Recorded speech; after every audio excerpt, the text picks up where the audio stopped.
Tietz's Treats Garden today. It's a little foggy, but the sun's coming out, typical San Francisco weather.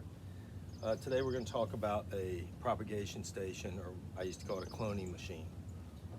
So I had a big grow room in South City, and we bought from Clonex. There was a big plastic bin, like a storage bin almost, that you put this much water in it. You put a pump, a water pump in there, like for a fountain, or we used them growing all the time.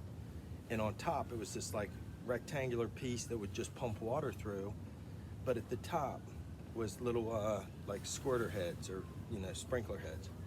So you do that on the top. You would put another plastic piece on the top, and these pieces would fit in the plastic piece. Now what you do is, I'll show you in a minute, but you cut the plant and you put it in this little plug. See how that does like that?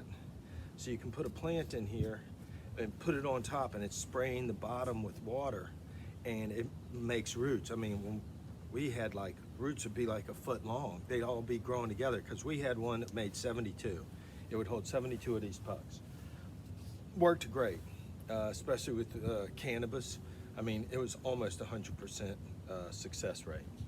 I also learned that the newer growth, like out on the tip of the plant, is going to make roots easier than like the woody hard part of the plant.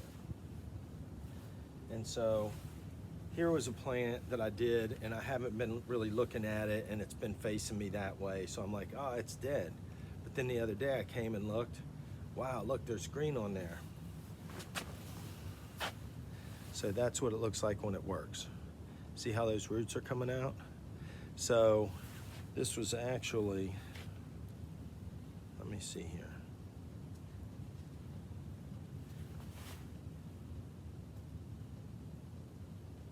So that's really what I put in, was this little thing. Look at that root.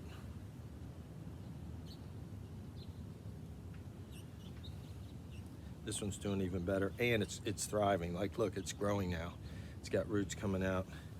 And then this one, I'd also put this one in the same batch. It did not propagate, so it's trash. But anyway, I'm really fired up about these two. That's how it's supposed to work. That's the theory behind it. Let me show you how I built it. So I bought this, I think it's a 2-gallon white bucket. Came with the lid. I took the lid and I drilled holes. Now, the little grow pucks are 1 7/8 of an inch. The hole saw that I ended up buying was 1 7/8 of an inch. Or I had it here at the house. I was too lazy. I got the broken leg. I don't want to go to Home Depot. And then they may not have the exact size I want. So I made these 1 7/8, same size as the puck. So if I do this, I mean, they come right through. But I barely put it in there. So you need to have a hole saw, a saw that'll cut these in the same or just a little bit smaller size. So we're gonna fill water in here. We're gonna put this on top. Now, instead of the sprayer, like in the other machine, I just bought an air stone for a fish tank. So this is gonna go down inside. The tube's gonna come up through here. And then I just use a puck. There's a puck that I used before, I can tell, because there's a big hole in the center there. So I just puck it up, put it in there, and that's how I get the spray on the bottom. So whenever that air stone is running, that's why I bought a big one with a lot of surface. When it's bubbling and the bubbles pop, it sprays. You can tell this is just from earlier. 10 minutes ago I took it out, and you can see that side is dry, and as I flip it over, that side's wet. So all these are constantly wet. I think it's a good system. I'm gonna go ahead and set it up, and we're gonna try and fill it with propagation candidates.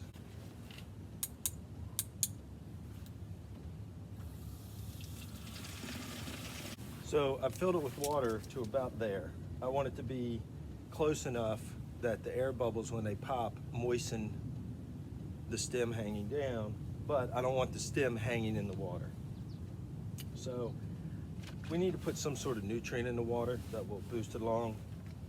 Right now I got Fox Farm Grow Big, so it's like got the nitrogen, or it's meant to make things be lush. Of all the stuff I got, I think this matches it better. I'm just gonna follow the instructions, take it up like always. Now that's for seedlings. I'm gonna go ahead and do this. Bam, there's my one, and I'm gonna give it an extra little shot just because I don't want to be cheap. But you don't want to over-nute it. Don't over-nute the water. So that's pretty ready to go there. Let me grab a couple cuttings and I'll show you how to prepare them for the machine. The Clonex gel I'm using, it's kind of purplish and it's really thick. So that's the rooting gel we're going to use. I just picked some plants from around the garden. I don't really need any oregano. The oregano is doing very well, but maybe Jennifer can sell some plants, or just for an example. So I come in and I cut the bottom stem at an angle. 45 minimum, but what I've learned is if the angle's like this long, roots come out of there where you cut it. So I like to have the biggest angle possible. Sometimes I do it with a razor blade. So I'm going to take the oregano. I'm going to do 2 on the same site. I'm going to cut it at an angle. Then I'm going to squeeze some of this rooting gel out.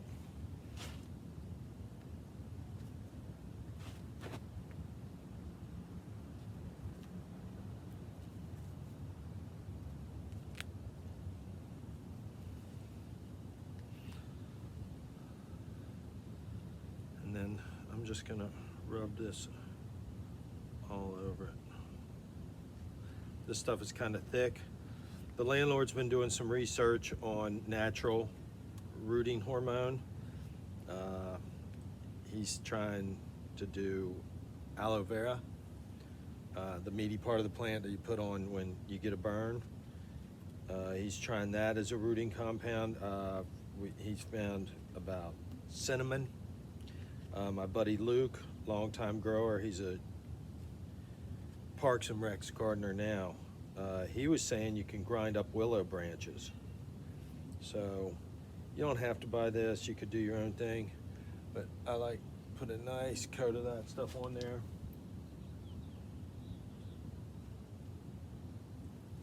We're gonna do the other one now. Oh, big old blob there. And I especially put this stuff all over where the cut is.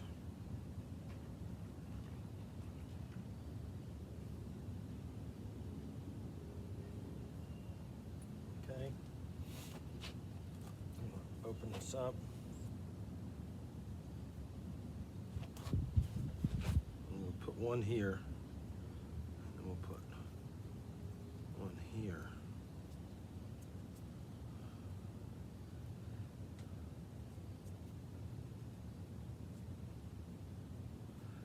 So there's the 2 out of the bottom. There's how it looks in the top. Yes, I'm smashing some leaves, but I'm not worried about it. Sometimes that's where the roots start, is inside the puck anyway. So I'm just gonna slide that in there. So there's the oregano. We got some jasmine recently. I don't know if this is gonna work. I don't know. Not all plants propagate this way.